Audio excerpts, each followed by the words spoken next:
first from KARK4, your weather authority. All right, you know, the State Fair got off to a rather stormy start, but the weather is beautiful today. We are looking at plenty of sunshine across the state, and right here at the State Fairgrounds, temperatures very comfortable in the upper 60s and 70s across Arkansas this evening. And we've got a fair forecast for you as we head through the overnight hours. Your forecast first for Little Rock. We're looking for clear skies all night tonight. Mid-60s as the sun goes down. We're going to start your Saturday, I should say Thursday, rather chilly with temperatures in the mid-40s. KARK4 News at 5 starts right now. I really want to completely give my side of the story. Tonight, a preview of our final interview with Aaron Lewis, the man accused of kidnapping and killing a Central Arkansas realtor. Next, after an outrage about a man whose military discount was denied, tonight we get perspective on the denial from a 20-year veteran. Plus, a massive bunch of flu shots headed to Arkansas, delayed. Find out why and when they will arrive next. Now, from the station you count on for local news that matters. This is KARK4 News at 5. We are bringing you breaking news. KARK4 has learned the Arkansas State Supreme Court unanimously has struck down Arkansas's voter ID law. And that law, the subject of a lawsuit. KARK4's David Goins is here now to break down what happened today. David, this was a long ruling.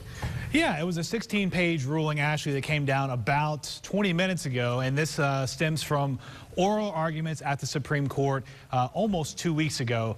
Essentially, Pulaski County Circuit Court had struck down the voter ID law back in May, but essentially stayed its ruling until the Supreme Court could make their final determination. And as we've kind of seen throughout this case, the Supreme Court, in a unanimous ruling today, said that the Voter ID Law Act 595 adds an extra requirement for voters beyond what is laid out in the state constitution, and that's why it was struck down as unconstitutional this afternoon. Now, like I said, it was a 16-page ruling that came down about 20 minutes ago.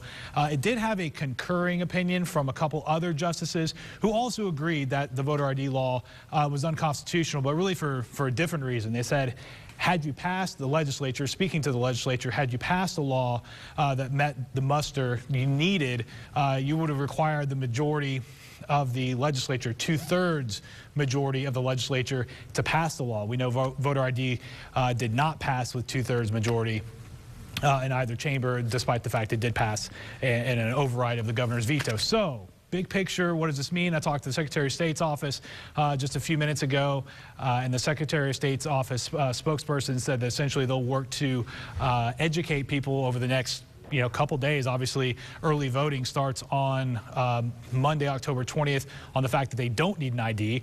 For several voters who maybe didn't vote in the primary and haven't voted since November of 2012, there really won't be any material difference on how you vote coming up in that election. I do want to add in one other thing. I spoke with the sponsor of the voter ID legislation, that's Senator Brian King in Northwest Arkansas. He expressed his disappointment in what he says the way the courts handled this case. So clearly a big political issue and one that people will watch closely, but for voters, picture ID, a photo ID, not required when you go to the polls this fall. Back to you. All right, David, thank you very much. David Goins summing up today's Supreme Court ruling striking down the voter ID law. Tonight, we're airing the final part of our interview with Aaron Lewis, the man accused of killing realtor Beverly Carter. There are many questions that still remain about what happened to Carter before and after her death. On the night of September 25th, investigators say Lewis scheduled an appointment with Carter to look at a house in Scott. He told our Shannon Miller it had nothing to do with showing a home. It was just a place to meet. She spoke with Lewis yesterday at the Tucker Maximum Security Prison. Take a listen. How did you first meet Beverly, or how did you first hear about her? It's going on that scale is pretty much what I'm waiting to speak to my lawyer on. And you can watch part 3 of Shannon Miller's exclusive interview with accused killer Aaron Lewis. That's tonight at 10 on KARK. A bank in the southwest side of Little Rock robbed today. Little Rock police were called to the 6,000 block of Baseline Road around 2 o'clock this afternoon. When police got there, employees telling them a man described as being about 5 feet, 5'2". There's his picture right there.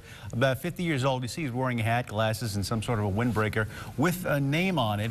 So he walked in, told the tellers that he had a weapon. Now, according to police, the tellers naturally complied. That's what they're supposed to do with the suspect's demands, and then he ran off with the cash. If you think you recognize that person, if you know anything about this bank robbery today in Little Rock, contact police.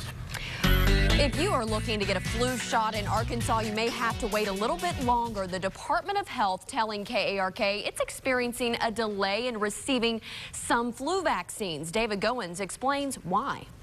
It's a fall tradition many of us don't look forward to, flu season and mass flu clinics in all 75 counties. But the Arkansas Department of Health says clinics won't happen as scheduled. It's not really so much a manufacturing problem as it is a distribution problem at the national level. That means mass flu clinics like this one from Pulaski County last October will most likely start around Thanksgiving or even early December. But Dr. Jennifer Dillahay says don't wait. We are encouraging people to go ahead, if they have a place where they can get their flu vaccine, to go ahead and get it. Clinics and schools are already happening. The health department says starting with the youngest kids, the most effective transmitters of flu. And we already know that there's a little bit of flu sporadically around the state. It's here. That was David Goins reporting in a KARK4 News update for you. The story of a military veteran who says he was told his service wasn't good enough has gotten the attention of other military veterans who have a different perspective. You know, we have millions of veterans that served honorably, men and women, that don't get the discount. There's those of us who spent 20 years are entitled to it. He shared his stance with KARK4's Josh Berry today. And Josh joining us now with the latest on this. Josh, where are we at today? Well, Bob, remember, we spoke to this man yesterday, and he insists not getting the discount at the Home Depot in West Little Rock, that wasn't the problem. It's how he was told that his service, a service which he's proud of, wasn't good enough. Now, we've received calls, emails, and social media posts all regarding this story. Many have agreed this military veteran could have been turned away differently, but there were retired veterans, like the man we spoke to today, that do get the discount at places like Home Depot that don't have a problem with how things were handled. I think the store manager was just trying to do his job. I'm sure semantics were involved, but Home Depot should not take a hit for them graciously extending to us, as do other retailers, a discount. Sofer showed us his ID that does get the everyday discount at Home Depot and other retailers. He says it makes it harder on other military veterans when there's one person that complains over something like this. Now, Home Depot, in response to our request yesterday, did tell us they have a broad approach to recognizing and supporting veterans in ways that go beyond a product discount for individuals. They say the most significant, which is their $80 million initiative to combat the current housing crisis that many veterans face. Bob, back to you. All right, Josh, thanks very much. Because money matters, unemployed Arkansans have a chance at earning cash and getting back in the job market. KARK4's Suzanne Bruner shows us how businesses are getting ready to beef up its holiday staff. Suzanne. Well, Bob, from retail to postal service, businesses across the state are getting ready to hire more workers to help out with the expecting busy holiday season. Bass Pro Shops in Little Rock is one of them. I stopped by there to speak with the officials there, and they want to bring on at least 30 people. With hunting seasons opening up, they say they're looking for more workers to help out. That includes positions for Santa's Wonderland. The store sets up every year. Bass Pro Shop says some seasonal job opportunities can actually turn into some full-time work. It's a great opportunity for somebody to get their foot in the door. We do look at being able to transition a lot of those people into either full part-time positions or full-time positions. Stores at the Park Plaza Mall, FedEx, and other retail stores announced seasonal job openings. Walmart even hiring 10% more than last year. Goodwill also working with businesses to hold hiring events. As a matter of fact, they're teaming up with Honey Baked this Friday to fill 100 seasonal job openings. I'll put all that information on our website, arkansasmatters.com. Back to you. All right, Suzanne, thank you very much. Hey, you planning a Saturday night, maybe a fright night, boo at the zoo? Well, those plans could be fulfilled. We'll have that plus hundreds of health information documents, and we translate them into plain language. Cutting through the jargon in tonight's Health Matters, how better health may be achieved through better communication with your doctor.